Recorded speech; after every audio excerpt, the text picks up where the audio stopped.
اعوذ باللہ من الشیطان الرجیم بسم اللہ الرحمن الرحیم قول معروف ومغفرۃ خیر من صدقۃ یتبعها اذى واللہ غنی حلیم یا ایہا الذین آمنوا لا تبطلوا صدقاتکم بالمن والعذى كالذي ينفق ماله رياء الناس ولا يؤمن بالله واليوم الآخر فمثله كمثل صفوان عليه تراب فأصابه وابل فتركه صلدا لا يقدرون على شيء مما كسبوا والله لا يهدي القوم الكافرين صدق الله العظيم۔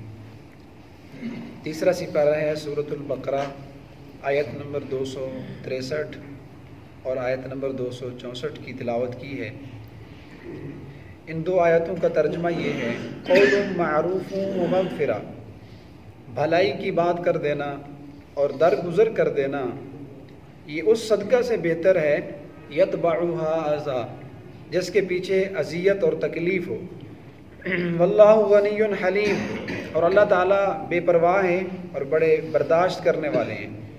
یا ایھا الذین آمنوا لا تبطلوا صدقاتکم بالمن والاذی، اے ایمان والو اپنے صدقہ خیرات کو احسان جتلا کے اور کسی کو تکلیف دے کر ضائع مت کرو۔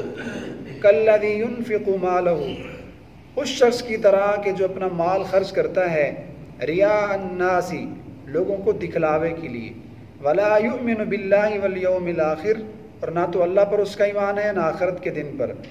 فمثلہ کمثل صفوان، اس ریاکار سخی آدمی کی مثال اس چٹان کی مثال کی طرح ہے، علیہ تراب، جس کے اوپر مٹی پڑی ہو، فاصابہ وابل، بس اس پر بارش برستی ہے، فترکہ صلدا، بس سب کچھ خالی کر کے چھوڑ دیتی ہے۔ لا يقدرون على شيء مما كسبوا، جو کچھ انہوں نے کمایا خرچ کیا اس میں سے کسی شے پر بھی قادر نہیں ہوتے۔ واللہ لا يهدي القوم الكافرين، اور اللہ جبراً کافروں کو ہدایت نہیں دیتا۔ گزشتہ درس کے اندر صدقے کے بارے میں بتلایا گیا تھا کہ صدقہ کرنا یہ اللہ تعالیٰ کے یہاں ایک بہت بڑا اجر و ثواب رکھتا ہے، لیکن اس کے لیے کچھ شرائط ذکر کی تھی۔ اس رکوع میں اللہ پاک نفلی صدقات کے بارے میں کچھ شرائط اور کچھ ان کی قیودات بیان فرما رہے ہیں۔ عرض کیا گیا تھا کہ ہر عمل کے مقبول ہونے کی 3 شرطیں ہیں۔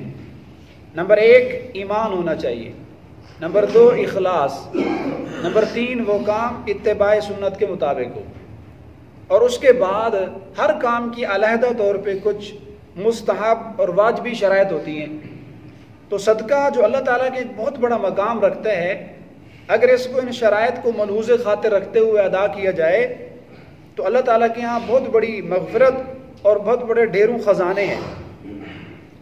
اس آیت میں اللہ پاک فرما رہے ہیں، قول معروف و مغفرہ خیر من صدقہ، بھلائی کی بات کر دینا اور معاف کر دینا یہ اس صدقہ سے بہتر ہے جس کے بعد اذیت ہو۔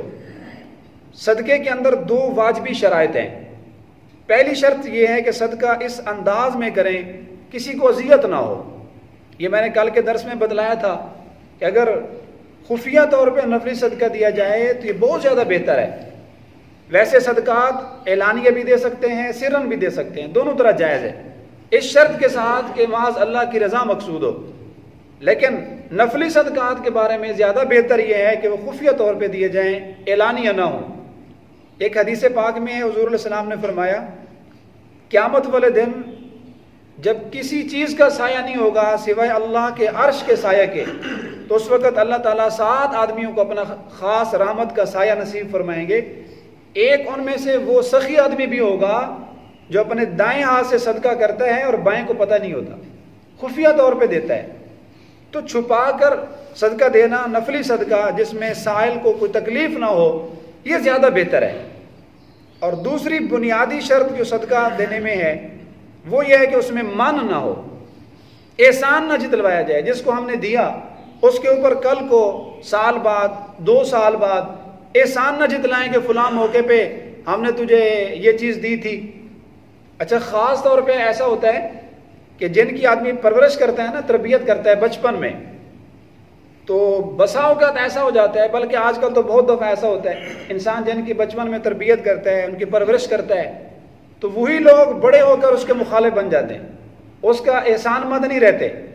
تو پھر اگر ان کو یہ احسان جتلایا جائے کہ کل کو تو ہمارا کھاتا رہا، ہمارا کھا کھا کے تو پلا ہے، ہمارے پیسوں سے تو جوان ہوا ہے، اور اب تو ہمارے ساتھ ہمارے سامنے بولتا ہے، اب تو ہمارے ساتھ جو دشمنی کرتا ہے، تو ٹھیک ہے، وہ اگر احسان مند نہیں ہے آپ کا تو اس کو احسان فراموشی کی اپنی سزا ملے گی، لیکن آپ اپنا صدقہ ضائع نہ کریں.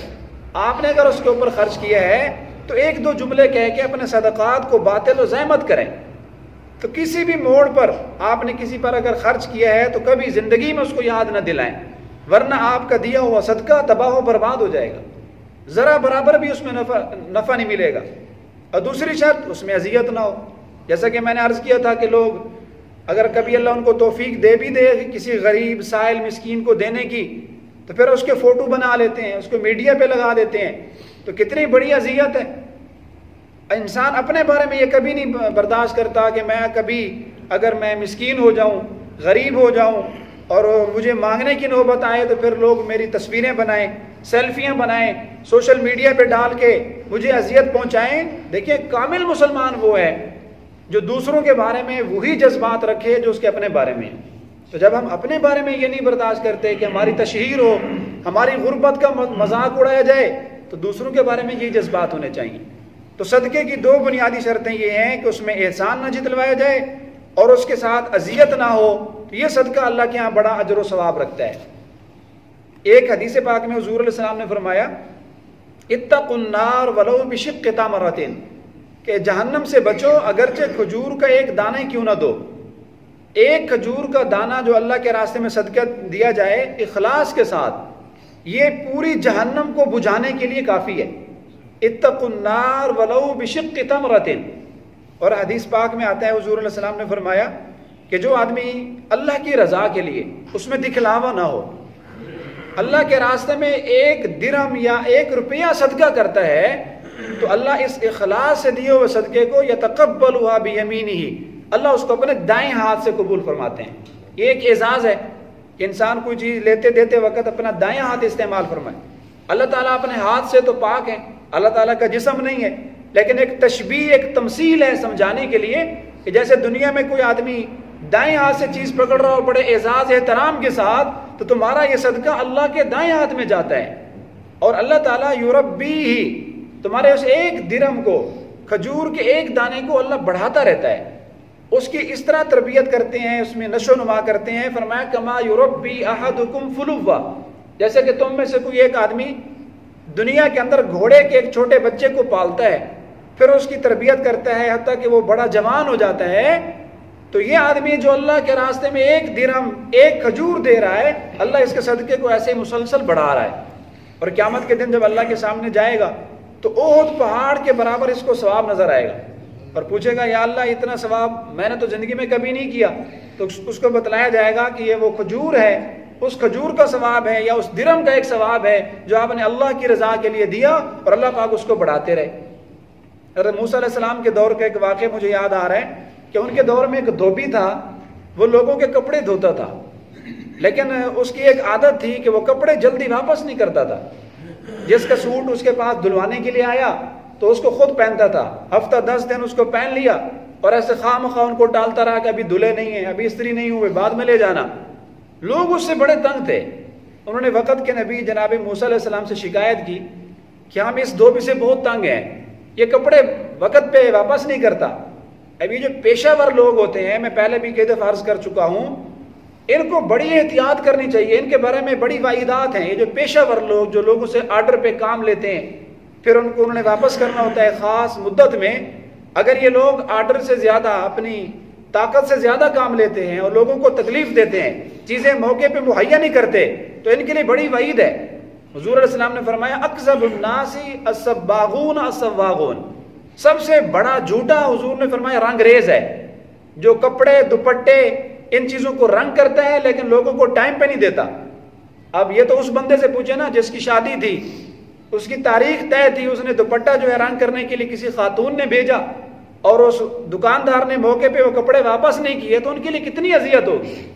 تو یہ آدمی جو رنگ ریز ہے اور لوگوں کو چیزیں بر وقت مہیا نہیں کرتا، ٹائم پہ واپس نہیں کرتا، سب سے بڑا حضور نے فرمایا جھوٹا ہے۔ اسی طرح لوہار ہو گیا، اور آگے فرمایا اسواغون، اسی طرح وہ آدمی جوہری جو لوگوں کو ٹائم کے اوپر زیور بنا کر نہیں دیتا۔ ان دو کو حضور نے تو ذکر کیا، لیکن اس سے مراد ہر قسم کا پیشہ ور آدمی ہے۔ لوہار ہے، اس سے اگر آپ نے کوئی چیز بنوانے کے لیے دی، آپ کو ضرورت ہے، وہ ٹائم پہ نہیں دیتا، تو سب سے بڑا جھوٹا ہے۔ درزی لوگ ہیں، عید کا موقع ہوتا ہے، اگر 50 سوٹ وہ سی سکتے ہیں تو وہ 200 کا آرڈر لے لیتے ہیں، اور پھر کتنے لوگوں کو رلاتے ہیں، ٹائم پہ کپڑے نہیں دیتے۔ تو یہ آدمی جو پیشہ ور ہے اور یہ بر وقت چیز مہیا نہیں کر رہا، حضور نے فرمایا اکذب الناس، سب سے بڑا جو ہے یہ جھوٹا آدمی ہے۔ تو بہرحال اس چیز میں بھی ہمیں احتیاط کی ضرورت ہے کہ صدقہ جو ہے کہ اگر کوئی آدمی اس طرح کے پیشے میں کام کر رہا ہے، دکاندار ہے، چیزیں بر وقت واپس کرے۔ تو اس دھوبی سے بھی اسی طرح لوگ تنگ تھے۔ موسیٰ علیہ السلام سے کہا کہ آپ اس کے لیے دعا کرو یہ مر جائے، یہ ہلاک ہو جائے، اس نے بڑا ستایا ہوا ہے۔ تو موسیٰ علیہ السلام کو انہوں نے مجبور کیا، تو انہوں نے دعا کے لیے ہاتھ اٹھائے کہ اللہ اس دھوبی سے نہ ہمیں جان چھڑا دے۔ تو اگلے دن لوگوں نے دیکھا کہ وہ دھوبی دوبارہ اسی طرح اپنے کپڑوں کا گٹھڑ سر پہ رکھے دوبارہ آ رہے گھاٹ پہ دھونے کے لیے۔ لوگ بڑے حیران ہوئے کہ وقت کے نبی نے اس کے لیے بد دعا کی، ابھی زندہ پھر رہا ہے۔ موسیٰ علیہ السلام کو بتلایا تو وہ بھی حیران ہوئے کہ میری دعا سے بچ کیسے گیا ہے۔ تو وہ سامنے آئے اور دھوبی کو پکڑا کہ ادھر آ میرے پاس، اپنی گٹھڑی کھول۔ تو انہوں نے گٹھڑی کھولی تو اس کے اندر ایک بہت بڑا اژدہا تھا، بہت بڑا سانپ پڑا تھا، لیکن اس کے منہ میں کڑا تھا، کڑا۔ تو انہوں نے کہا بھی تو یہ بتلا کوئی نیک عمل بھی کرتا ہے؟ تو اس دھوبی نے کہا اور تو کوئی عمل نہیں ہے، بس ایک چھوٹی سی میری نیکی ہے، عادت ہے کہ جب میں صبح گھاٹ پہ کپڑے دھونے کے لیے آتا ہوں تو ایک روٹی میں ساتھ لے آتا ہوں، اور راستے میں ایک فقیر بیٹھا ہوتا ہے تو آدھی روٹی میں اس کو دے دیتا ہوں اور آدھی میں خود کھاتا ہوں۔ تو موسیٰ علیہ السلام نے فرمایا یہی وہ اس کی نیکی ہے کہ جس نے ایک وقت کے نبی کی دعا کو بھی روک دیا۔ میں نے اس کے لیے بد دعا کی، اس پر اژدہا سانپ تو مسلط ہو گیا، لیکن یہ جو روزانہ صدقہ کرتا ہے اس کی وجہ سے اس مصیبت کا منہ بند ہو گیا، اس سانپ کے منہ میں کڑا آ گیا ایک آدھی روٹی صدقہ کرنے کی وجہ سے۔ ایک حدیث پاک میں حضور علیہ السلام نے صدقہ کے 3 بڑے فائدے ذکر کیے۔ فرمایا ان صدقہ ترد البلا، پہلا فائدہ یہ ہے کہ صدقہ مصیبت کو ٹالتا ہے۔ معراج کی رات جب حضور علیہ السلام عرش پہ گئے تو آپ نے بہت سارے عجیب منظر دیکھے اس رات۔ آپ نے یہ بھی دیکھا کہ کچھ چیزیں ایسی ہیں وہ آسمان سے زمین کی طرف آ رہی ہیں، اور کچھ چیزیں ایسی ہیں جو زمین سے آسمان کی طرف جا رہی ہیں، اور جو چیزیں نیچے سے اوپر جا رہی ہیں وہ اوپر والی چیزوں کو اوپر ہی دھکیل رہی ہیں، نیچے نہیں آنے دے رہی۔ تو حضور علیہ السلام نے منظر دیکھا اور حضرت جبرائیل سے پوچھا یہ کیا منظر ہے؟ کچھ چیزیں نیچے آتی ہیں اور کچھ نیچے سے اوپر جا رہی ہیں، پھر نیچے والی چیزیں اوپر والی کو اوپر دھکیل رہی ہیں، نیچے نہیں آنے دے رہی۔ تو حضرت جبرائیل نے بتایا یا رسول اللہ یہ جو اوپر سے چیزیں آ رہی ہیں نا، یہ لوگوں کے اوپر مصیبتیں نازل ہو رہی ہیں، یہ حادثات ہیں، پریشانیاں ہیں، مصائب ہیں، بیماریاں ہیں، یہ لوگوں کے اوپر نازل ہو رہی ہیں۔ اور یہ جو نیچے سے اوپر جا رہے ہیں نا، یہ آپ کی امت کے صدقات ہیں، یہ خیرات ہے، یہ لوگوں کا دیا ہوا صدقہ ہے جو مصیبت کو اوپر ہی لے جاتا ہے۔ تو یہ سب سے بڑا فائدہ انسان کو جو دنیا میں صدقے کا ہوتا ہے کہ مصیبت ٹل جاتی ہے، لیکن یہ اللہ کا غیبی نظام ہے، انسان کو نظر نہیں آتا کہ میں کس طرح کتنی مصیبتوں سے بچ رہا ہوں صدقے کی وجہ سے۔ اس لیے اپنا معمول بنایا جائے کہ اپنی صبح کا آغاز صدقہ سے کریں۔ بہت سارے اولیاء کرام کو دیکھا ہے، صلحاء کو دیکھا ہے کہ جب مساجد میں جو چندے کے ڈبے لگے ہوئے ہوتے ہیں تو صبح کی نماز کے بعد اس میں اپنا چندہ ڈالتے ہیں، آغاز ہی صدقے سے کیا تاکہ سارا دن ہم مصیبتوں سے بچ جائیں۔ اور بہت سارے دکاندار حضرات کو ہم دیکھتے ہیں مدارس کے اندر کہ وہ بڑی دور سے مسجد میں مدرسے میں چل کے آتے ہیں اور ڈبے میں اپنے پیسے ڈال جاتے ہیں تاکہ ہمارا سارا دن جو ہے وہ خیر و عافیت سے گزر جائے اور ہم بڑی بڑی مصیبتوں سے بچ جائیں۔ اور ایک حدیث میں تو مریض کے علاج کے بارے میں حضور نے فرمایا داؤ مرضاکم بالصدقات، کہ اپنے مریضوں کا علاج صدقے سے کرو۔ ہم سب سے پہلے بھاگتے ہیں ڈاکٹر کے پاس، جب ڈاکٹر وغیرہ ہر طرف سے جواب مل جائے تو پھر کہتے ہیں اب اللہ علی گلیے صحیح۔ جب پوچھنے کے لیے جاتے ہیں مریض کا کیا حال ہے، کہتے ہیں ہوں اللہ علی گلیے۔ تو اب اللہ یاد آیا ہے جب سب سے جواب مل گیا، ڈاکٹر نے لا علاج کر دیا، اب اللہ والی گلی ہے، اب اللہ یاد آ رہا ہے۔ حالانکہ سنت طریقہ یہ ہے کہ جب تم مریض کو لے کے جا رہے ہو ڈاکٹر کے پاس جاؤ، اس کا علاج کرواؤ، لیکن جانے سے پہلے صدقہ کر کے جاؤ، مسجد میں، مدرسے میں کسی غریب کو کچھ نہ کچھ چیز دے کر جاؤ۔ اور دوسرا فائدہ حضور نے فرمایا تطفئ غضب الرب، صدقہ یہ اللہ کے غصے کو بجھا دیتا ہے، ایسے بجھا دیتا ہے جیسے جلتی ہوئی آگ کے اوپر پانی ڈال دیا جائے۔ تو کبھی اگر ایسے نادانی میں غلطی ہو جائے، گناہ ہو جائے، تو اس کے بعد فوراً اس نیت سے صدقہ کیا جائے تاکہ اللہ مجھ سے راضی ہو جائے، اللہ کا غصہ ٹھنڈا ہو جائے۔ اور اس سے بڑا ایک فائدہ تدفع میتۃ السوء، کہ صدقہ یہ بری موت کو ٹالتا ہے۔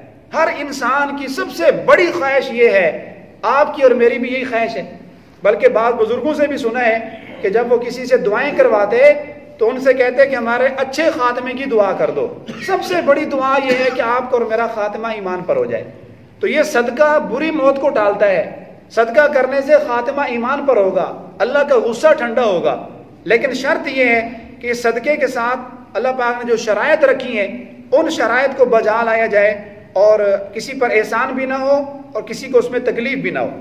اللہ پاک نے فرمایا دیکھیں یہ جو آدمی صدقہ کر رہا ہے اور ساتھ کسی کو تکلیف دے رہا ہے، اس سے بہتر یہ تھا قول معروف، کہ اس فقیر کو، اس بھکاری کو اچھی بات کر دیتا، یہ کہہ دیتا بابا معاف کرو میرے پاس نہیں ہے، چلے جاؤ کھلے نہیں ہیں، یہ بات کر دیتا۔ اس سے بہتر تھا کہ اس کو دینے کے بعد پھر اس کو کوستا ہے، گلے سے 2 روپے اٹھا کر دے دیے اور پھر اس کی کلاس بھی لگا لی، اور بھائی اچھا خاصا ہٹا کٹا ہے، مانگتا پھر رہا ہے، کام نہیں کر سکتا، اس کی کلاس بھی لگا لی۔ تو یہی باتیں اگر کرنا تھیں، سمجھانا تھا، اس کو پہلے سمجھا دیتے، صدقہ بھی دے دیا اور پھر اس کے بعد اس کو کوس بھی رہا ہے، اس کو جھڑک بھی رہا ہے۔ تو اگر یہ نہ دیتا، اچھی بات کر کے مغفرتون، اس کو کہہ دیتا بھائی بابا معاف کرو، تو یہ زیادہ بہتر تھا بجائے اس کے کہ اس کو دے اور بعد میں اس کا جو ہے اس کو اذیت پہنچائے۔ واللہ غنی حلیم، اور اللہ تعالیٰ بے نیاز ہے۔ اللہ پاک صدقے کا حکم کرنے کے بعد اپنی وہ صفت ذکر کر رہے ہیں جس کا تعلق بے نیازی سے ہے، یعنی صدقہ تم دے رہے ہو مجھے اس کا کوئی فائدہ نہیں ہونا، میرے اوپر جو صدقہ کر رہے ہو تمہارا اپنا فائدہ ہے، میں تو بے نیاز ہوں، یہ دیا ہی میں نے ہے، الحلیم، اور میں بڑی برداشت کرنے والا ہوں۔ آگے فرمایا لا تبطلوا صدقاتکم بالمن والاذی، ایمان والو اپنے صدقات کو، دوبارہ اللہ نے برائے تاکید پھر وہی بات کی کہ اپنے صدقات کو احسان جتلا کے، والاذی، اور کسی کو تکلیف دے کے ضائع مت کرو۔ آگے اللہ نے یہ بات اور ایک مثال سے سمجھائی ہے۔ قرآن مجید میں ایک اللہ پاک کا ایک دستور ہے، طریقہ ہے کہ بات مثال سے سمجھاتے ہیں، اور مثال کے ساتھ بات جلدی سمجھ میں آ جاتی ہے۔ فرمایا اس آدمی کی طرح اپنا صدقہ نہ ضائع کرو جو مال اللہ کے خرچ میں، اللہ کے راستے میں خرچ تو کرتا ہے لیکن دکھلاوے کے لیے۔ پہلے اس نے کبھی فقیر کو صدقہ نہیں دیا، آج دکان پر کرسی پر بیٹھا ہے، ساتھ 2 مہمان بھی بیٹھے ہیں، اب فقیر آیا تو اب اس کے دل میں خیال آتا ہے کہ اگر میں اس کو 1 روپیہ نہیں دیتا تو ساتھ بیٹھا ہوا مہمان کیا کہے گا، اتنا بخیل ہے کہ میں فقیر کو 1 روپیہ بھی نہیں دے سکتا۔ روزانہ فقیر آتا ہے، کبھی صدقہ نہیں دیا، لیکن آج 2 بندے ساتھ بیٹھے ہیں تو ان کے ڈر کی وجہ سے فقیر کو دے رہا ہے، تو صاف ظاہر ہے ریاکاری۔ اگر اس کی عادت ہوتی تو روزانہ دیتا۔ تو کسی کو دکھلاوے کے لیے یا کسی انسان کی رعایت کرتے ہوئے نہ دیا جائے تو اللہ تعالیٰ فرماتے ہیں جیسے یہ ریاکار، اس کو کچھ بھی نہیں ملتا، تو اسی طرح تم احسان جتلا کے، تکلیف دے کے بھی صدقہ ضائع مت کرو۔ فَمَثَلُهُ كَمَثَلِ صَفْوَانَ، جو آدمی صدقہ دیتا ہے، احسان جتلاتا ہے، صدقہ دیتا ہے یا دکھلاوا کرتا ہے، تکلیف دیتا ہے، اللہ پاک فرماتے ہیں اس کی مثال تو اس چٹان کی طرح ہے، علیہ تراب، چٹان کے اوپر مٹی پڑی ہے اور اس مٹی کے اندر اس کسی نے بیج ڈال دیا تو بہت بڑی کھیتی تیار ہو گئی۔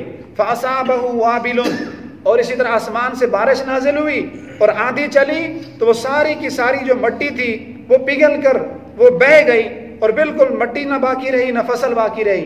تو جیسے اس چٹان کے اوپر ایک فصل تیار ہوئی اور بارش آ گئی اور بارش کی وجہ سے مٹی ساری جو ہے وہ پگھل گئی، کچھ بھی باقی نہ رہا، چٹان ہی پڑی ہے، اس کے اوپر کوئی کھیتی باقی نہیں ہے۔ تو جو بندہ صدقہ دے کر احسان جتلاتا ہے، صدقہ دے کر کسی کو تکلیف دیتا ہے، تو اس کی مثال بھی اسی چٹان جیسی ہے کہ جس کے اوپر کھیتی تو تیار ہو گئی، صدقہ تو اس نے دے دیا لیکن آندھی آنے سے سب کچھ تباہ و برباد ہو گیا۔ تو یہ 2 چیزیں بھی اسی طرح صدقے کو ضائع کر دیتی ہیں۔ واللہ لا يقدرون على شيء مما كسبوا، اللہ پاک فرما رہے ہیں یہ لوگ جو یہ کام کرتے ہیں، اذیت دیتے ہیں، احسان جتلاتے ہیں، یہ بھی اپنے دیے ہوئے میں سے کسی شے پر قادر نہیں ہے، یعنی ان کو کچھ بھی ثواب ملنے والا نہیں ہے۔ واللہ لا یہدی القوم الکافرین، اور اللہ تعالیٰ جبراً زبردستی کسی کافر کو ہدایت نہیں دیتے۔ تو عزیز دوستو، ایک بڑی اہم چیز کی طرف ہماری توجہ دلوائی گئی کہ واجبی صدقات تو ہم نے ادا کرنے ہی ہیں، اس کے علاوہ اپنے اموال میں، اپنے مال میں نفلی صدقات کا بھی اہتمام کریں، لیکن اس میں شرط یہ ہے کہ احسان بھی نہ جتلایا جائے اور کسی کو اس میں تکلیف بھی نہ دی جائے، ورنہ اس سخی کے لیے بڑی وعیدات بھی ہیں۔ ایک مشہور حدیث آپ لوگوں نے سنی، 3 آدمیوں کو اللہ تعالیٰ روز محشر سب کے سامنے بلائیں گے اور ان سے پوچھیں گے تو نے کام کیوں کیا تھا۔ وہ ایک لمبی حدیث ہے، اس میں ایک سخی بھی ہوگا۔ سخی سے پوچھیں گے اللہ تعالیٰ کہ آپ یہ مال کیوں خرچ کرتے تھے، تو وہ کہے گا اللہ تیری رضا کے لیے۔ اللہ پاک فرمائیں گے جھوٹ بولتا ہے، تو نے اس لیے خرچ کیا تھا کہ تیری واہ واہ ہو، لوگ تیری تعریف کریں، بس ہو گئی تیری واہ واہ۔ فرشتوں کو حکم ہوگا اس کو پکڑو اور منہ کے بل گھسیٹ کر جہنم میں ڈال دو۔ تو جہاں اجر و ثواب بڑا ہے تو وہاں اگر اللہ کی رضا نہ ہو، ریاکاری ہو، تو اس پر وعیدات بھی بڑی ہیں۔ اللہ تعالیٰ ہمیں ان احکامات کو سمجھنے اور